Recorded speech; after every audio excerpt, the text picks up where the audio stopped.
La MacBook Pro de 16 pulgadas es una máquina espectacular, pero lo más importante no recae necesariamente solo sobre la capacidad técnica de cómputo que posee, por ejemplo, la versión base con el chip M1 Pro y ni hablar del M1 Max, sino sobre el uso de un producto de este tamaño en la forma en la que lo viví a lo largo de estos últimos casi 2 meses y medio más o menos. Así que comencemos.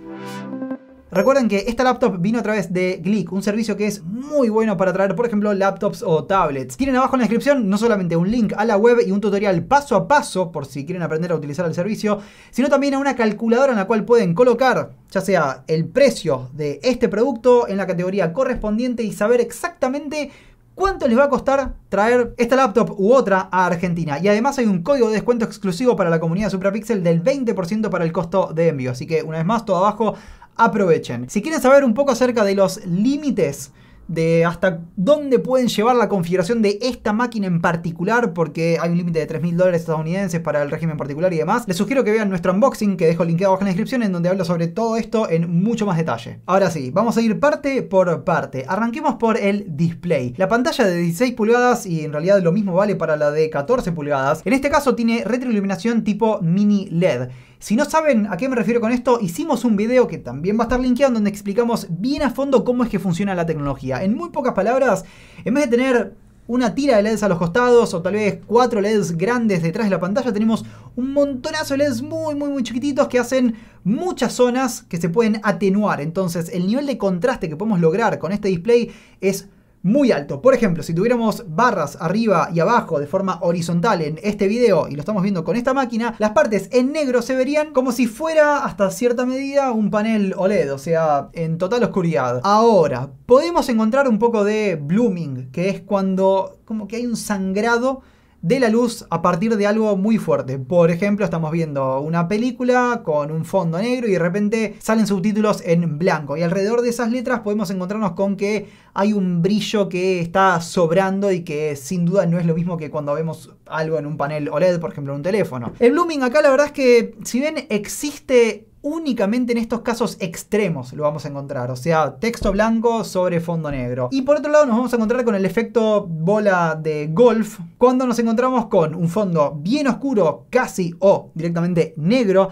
y tal vez algo chiquitito, blanco o muy clarito. Por ejemplo, una imagen en el espacio y de repente estrellas aisladas. Después, en la gran mayoría del resto de los usos, el display no presenta ningún tipo de inconveniente. De hecho, se ve tremendamente bien. Tanto que si no tienen un display grande, monitor o televisor en su casa, que sea más o menos parecido a lo que tienen acá, después cuando pasen de esto a lo otro se van a dar cuenta que esto es muchísimo mejor.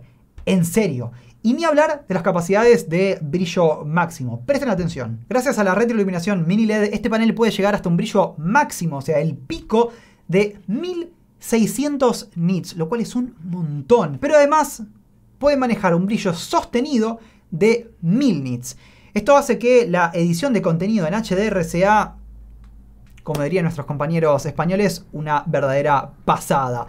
Y lo mejor que tiene es que todo el tema de los espacios de color están muy bien manejados en macOS y también, por supuesto, de la misma forma en este producto que trae este nuevo display. Entonces, por ejemplo, abren un video que fue grabado en un espacio de color de alto rango dinámico, por ejemplo, BT 2020 o, por qué no, HLG, que es Hybrid Log Gamma, y lo interpreta y lo muestra correctamente en HDR, no solamente cuando abrimos el archivo para hacer un playback normal desde cualquier reproductor, sino también a la hora de editar video. Y no necesariamente tiene que ser con, por ejemplo, Final Cut, sino, por ejemplo, lo que usamos nosotros, que es Adobe Premiere, con todos sus 10 millones de Pero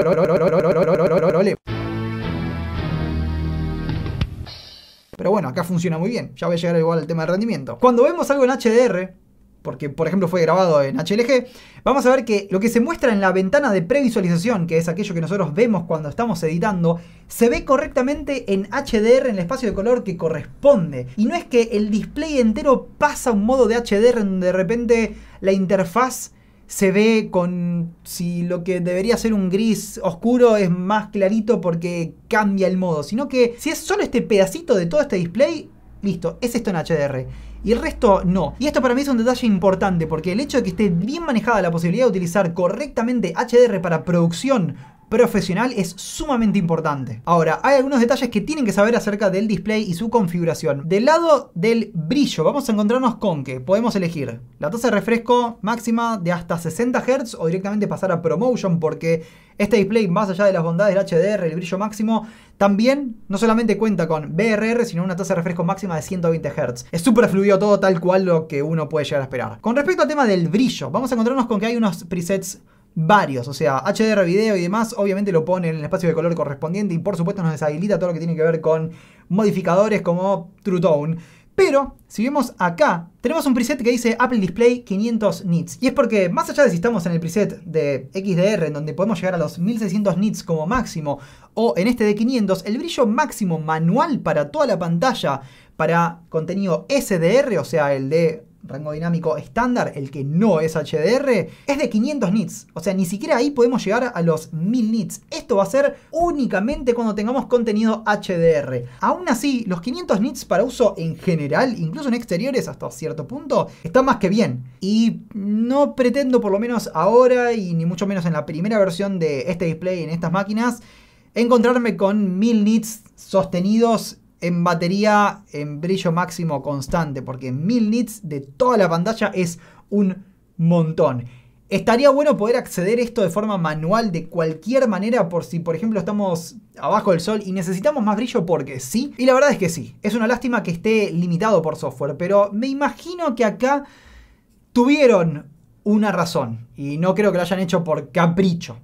Ahora, hay un nochazo enorme en la mitad de la parte superior de la pantalla. Está ahí. Es imposible no verlo si lo buscamos. Pero pasa lo mismo que con el iPhone. Y hasta les diría que menos.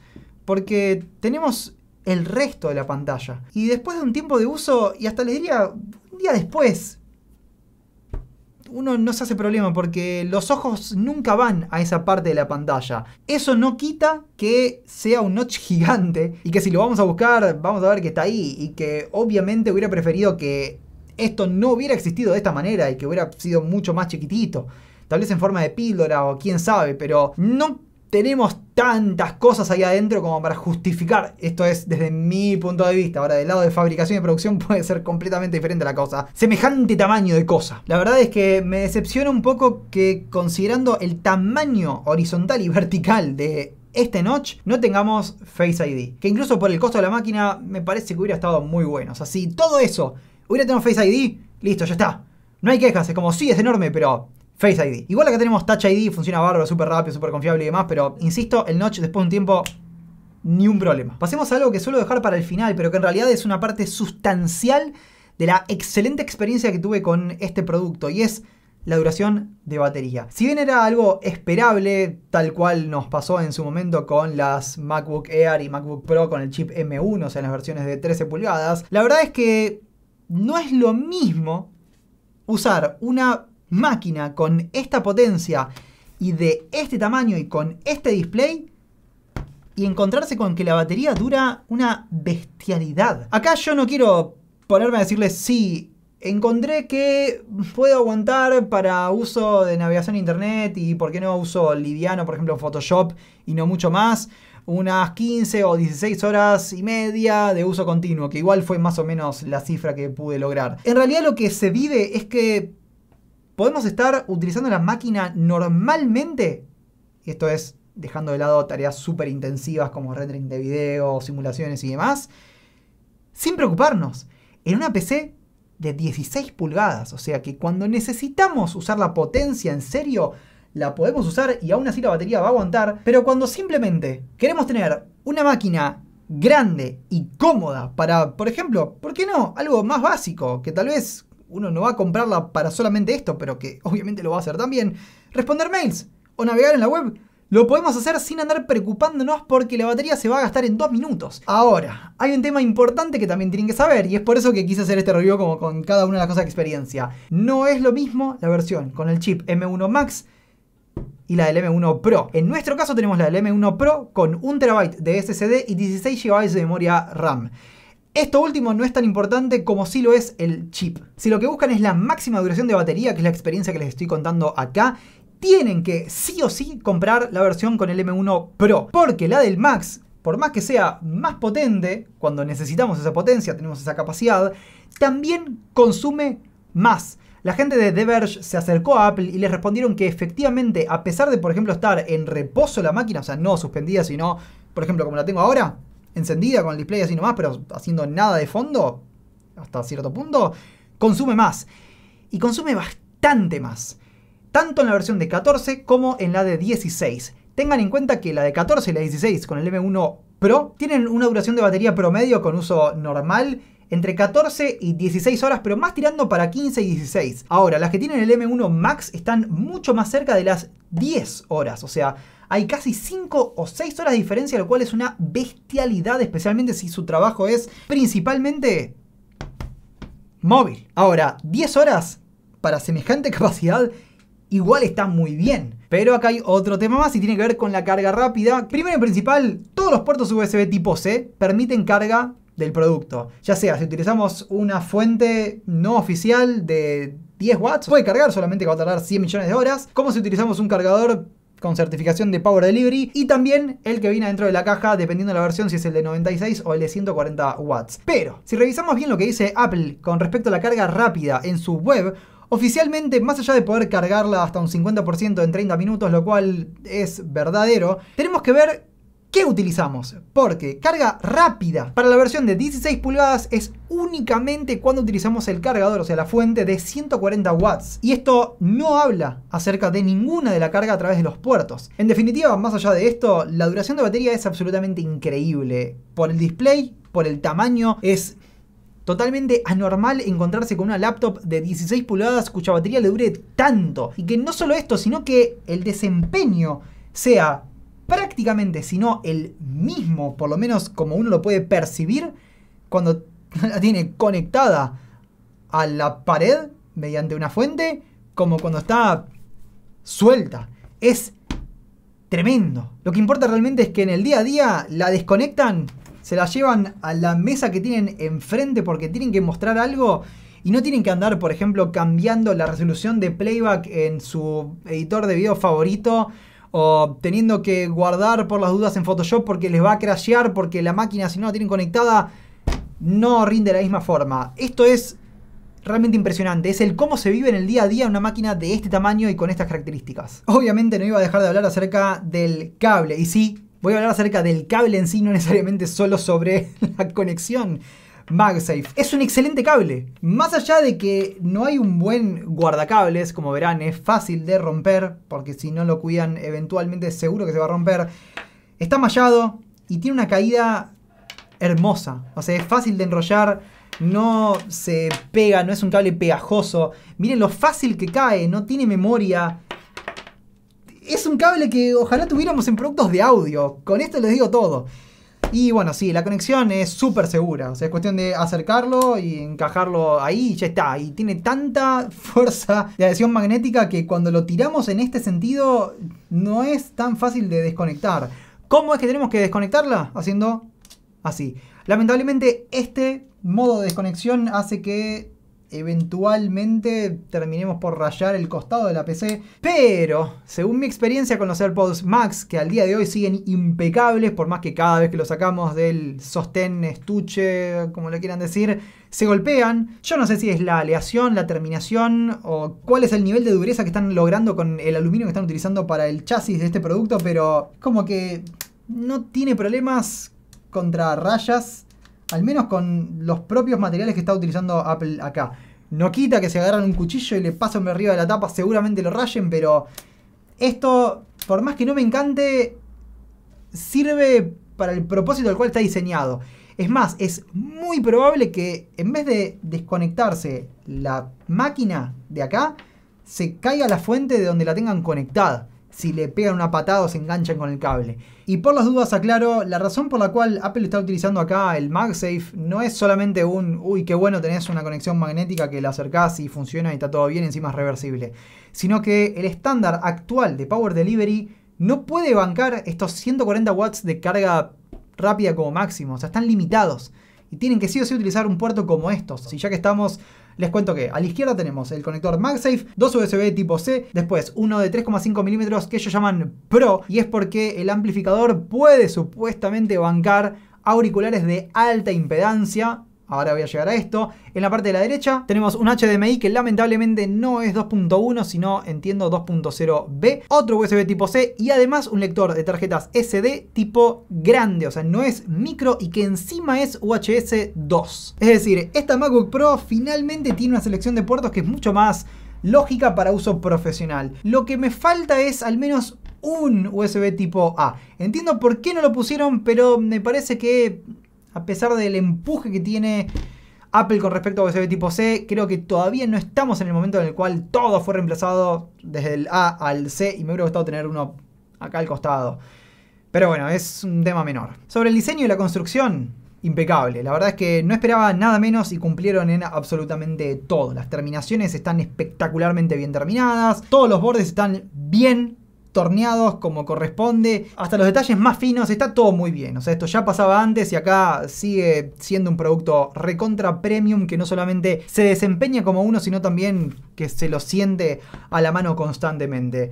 A mí particularmente no me encanta tanto este diseño, que es un poco más curváceo y más, entre comillas, retro. Flan me puede decir lo que quiere acá abajo. Me gustaba un poco más el anterior, que era un poco más anguloso, un poco más agresivo. Pero igual es como que uno se acostumbra y está bien. Es un poco pesada en la versión de 16 pulgadas, pero cuando nos damos cuenta de todos los beneficios que tiene, es como que, bueno, sí, prefiero aguantarme este peso un poquito mayor por todo lo otro que me ofrece. Y todo lo que estaba muy bien en la MacBook Pro de 16 pulgadas con el chip de Intel, ¿se acuerdan? La que llegaba hasta el i9, que es la versión que tiene Flan, por ejemplo, al día de hoy en su casa. También está bien acá. El teclado es súper cómodo. El trackpad es realmente espectacular. Ya pasaba antes, pero ahora sigue estando también. Los parlantes se escuchan increíblemente bien. El micrófono es fantástico. Ellos los ponen como que están a la altura o para calidad de grabación de podcasts. Es como que, si bien es una alegación un poco fuerte por parte de Apple, en realidad sí, o sea, los micrófonos graban muy bien el audio. Tanto que las llamadas que estamos teniendo una vez cada 2 semanas con nuestros queridos miembros a través de nuestro canal de Discord, las estuve haciendo con el micrófono incorporado a esta laptop. Y ni siquiera es que tengo que estar acá sentado, paradito, recto, hablándole de frente. No, puedo estar acá de costado y me escuchan siempre bien. Y en algunos casos seguro que esta máquina se escucha mucho mejor que hasta micrófonos integrados de headsets orientados al gaming. Entonces, lo que nos falta por mostrar es la webcam, que sí, lamentablemente no se ve particularmente definido el resultado, por más que acá tengamos toda la iluminación del universo. O sea, claramente no es una cuestión de falta de luz. Lo que sí tiene de bueno es que resalta correctamente los tonos, por ejemplo en mi caso, neutros de la piel. Y lo importante que se tiene que ver está bien manejado, pero hay más magia de software por parte de Apple que una buena webcam y ya está. Lamentablemente acá creo que se quedaron un poco cortos y vuelvo a lo que dije cuando hablé acerca del notch. La verdad es que el sistema que está colocado dentro es funcional, pero para una máquina de este precio y este segmento creo que se queda un poco corta. ¿Funciona? ¿Me ven bien? Y estuvo bárbaro para todas las llamadas que he tenido a través de la MacBook Pro de 16 pulgadas, sí, pero esperaba un poquito más. Entonces, ahora sí, ¿qué onda el rendimiento? Es buenísimo. O sea, todo lo que le tiremos, considerando que no tenemos una GPU discreta en el sentido, no hay, por ejemplo, una RTX 3080 por separado consumiendo un poco más lejos del chip principal. Cualquier cosa funciona muy bien. En el sentido que al momento de hacer el trabajo, más allá de tener la versión base de RAM, que es la de 16 y no la de 32, que ojo es la que tenemos sí o sí cuando pasamos al M1 Max, es buenísima. Si hacen producción musical, si van a usar Photoshop, Premiere, editores de video como DaVinci Resolve o Final Cut Pro, olvídense de los benchmarks de cuánto tiempo tarda este video, este archivo en renderizar. Eso medio que es lo de menos, porque el render en sí no es el trabajo. El trabajo es la parte en donde ustedes tienen que hacer lo que después exportan. La velocidad de playback, el manejo de archivos, todo lo que es el scrubbing en un video pesado, en por ejemplo un multicam en Premiere nuestro, que son 2 videos en 4K 60, en 150 MB por segundo, con efectos, cortes y demás por encima, lo maneja como si fuera una manteca. O sea, no le importa nada. Es decir, el proceso de trabajo en sí se lo puede hacer con total comodidad, una vez más, ya sea si están conectados a la corriente o no. Y eso es fantástico. Y con respecto a si elegir el M1 Pro o el M1 Max, les diría que creo que todos los benchmarks ya están. La experiencia viene más por este lado. O sea, incluso con la versión base van a estar más que bien. Y el Max creo que lo tienen que buscar si justo tienen un requerimiento específico porque saben que necesitan, volvamos al ejemplo de video, un tiempo de render menor. Igual ahora voy a volver a esto. O porque saben que los modelos que desarrollan en Blender son tan complejos que sí o sí necesitan los cores extra de la GPU que les ofrece el M1 Max. Pero probablemente si tienen ese requerimiento muy específico, entonces ya saben que necesitan esto porque probablemente ya lo sabían incluso para la máquina que utilizaban antes. La verdad es que por más que podamos jugar con estas máquinas, nadie en su sano juicio compraría esta laptop para jugar. O sea, por la misma plata o incluso menos se compra una con Windows, con una RTX 3000 algo y va a rendir mucho mejor. Es absolutamente indiscutible. Sin embargo, antes de cerrar, escuchen bien y sí, voy a hablar del jack, bánquenme. Hay un tema muy importante que quiero dejar bien en claro y es que en mi opinión esta GPU no está tan a la altura de la competencia, al menos no tanto como lo quiere vender Apple, en el sentido que nos dice sí, esta GPU te tira tanto como la de la competencia de este modelo, o 2 o 3 o 8 veces contra este. Después vemos la letra chica y dice sí, comparado contra tal modelo, como que ¿cómo llegás a compararlo contra esto? ¿Es porque en un bench sintético te da este número y después acá también lo puedes replicar? Sí, pero una cosa es el numerito y es por eso que a mí no me interesa tanto el número, por lo menos para esto que les quiero contar. Y otra cosa es qué es lo que pasa con el resultado. Porque, y con lo siguiente no quiero decir que en otros canales y otros medios están ofuscando información ni nada remotamente similar, sino que algo que no vi en ningún lado es que se hable acerca del resultado de lo que se logra o lo que se obtiene cuando terminamos el trabajo. ¿A qué me refiero? Renderizamos un video utilizando aceleración por hardware, o sea, utilizando la GPU. Por software, si no están muy en tema, no se preocupen, les explico brevemente. Se utiliza solo el CPU. Por software, todo bárbaro, impecable. Obviamente tarda 10 millones de años, la PC levanta temperatura y creo que es el único momento en el cual finalmente uno logra escuchar los ventiladores internos, que si no después durante todo el uso no existen. Es como si fuera todo pasivo con respecto a la refrigeración. Incluso no calienta, es una máquina que no calienta nunca, es realmente fabulosa en ese sentido. Pero cuando vamos a la aceleración por hardware para rendering, olvídense de todo lo que tiene que ver con el playback, de la edición de video y demás, todo es impecable. Cuando hacen el render, el video, independientemente de si lo hacen en H264, H265, en un bitrate alto, bajo o altísimo, como he probado, por ejemplo, no sé, 400 megabits por segundo, tiene macro blocking, o sea, tiene artifacts que son esperables de un bitrate muy bajo. Y sobre esto tuve y creo que sigo teniendo una discusión con Flan al respecto, porque yo digo que las GPUs de Apple para estas máquinas todavía no están tan preparadas para este tipo de trabajos. Por más que el desempeño durante el trabajo sea muy bueno, a la hora de exportarlo, por ejemplo, nos hemos visto editando con una MacBook Air, pero el render lo hicimos con la Workstation, y es porque la GPU simplemente tira más.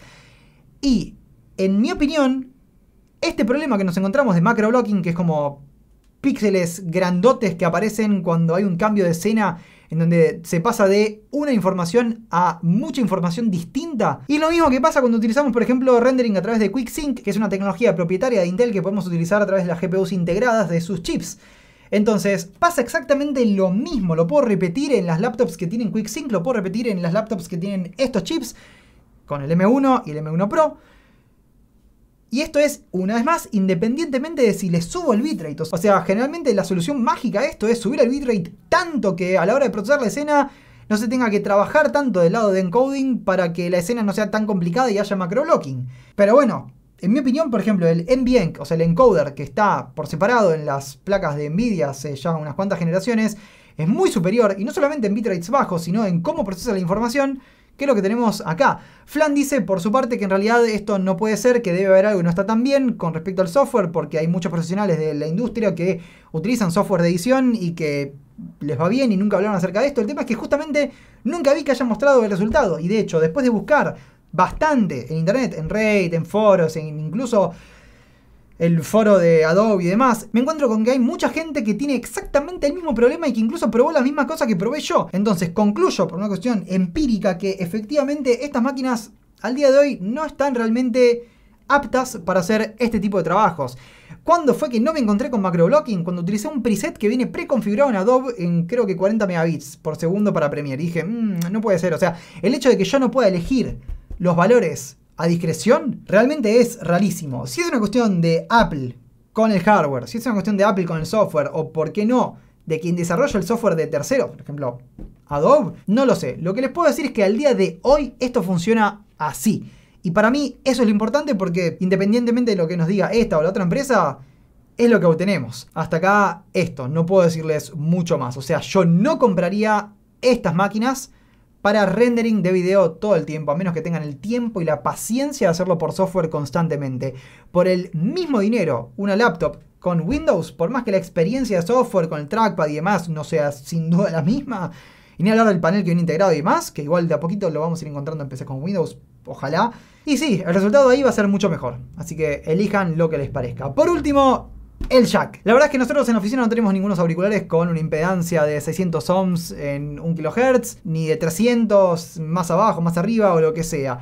Lo que les puedo decir es que sí, la salida es súper limpia. Ahora, si tienen un requerimiento súper específico, con unos auriculares que saben que piden un montonazo y que encima, por ejemplo, tienen una sensibilidad muy baja, y tal vez sí necesiten un amplificador externo dedicado. Lo que tiene de bueno esto, y que en realidad me parece que es lo que deberíamos entender con lo que nos dice Apple, es que tenemos una solución integrada que ya fue pensada para funcionar como corresponde, al menos hasta ciertos límites, con una gran variedad de productos que se utilizan en producciones profesionales. Si pretenden que sea la mejor salida de audio del universo y que encima venga en todo este paquete y que no cueste mucho más, y la verdad es que para mí no tiene mucho sentido. Pero les puedo decir que sí, se escucha muy bien en general. Eso sí, lo que me da la pauta de que la potencia de este amplificador es bastante importante, por más que no la haya medido y no vi ninguna cifra en ningún lado, es que con auriculares in-ear, que sí, son bastante sensibles y en ningún momento nos vamos a encontrar con unos que tengan un requerimiento de impedancia importante, es para mí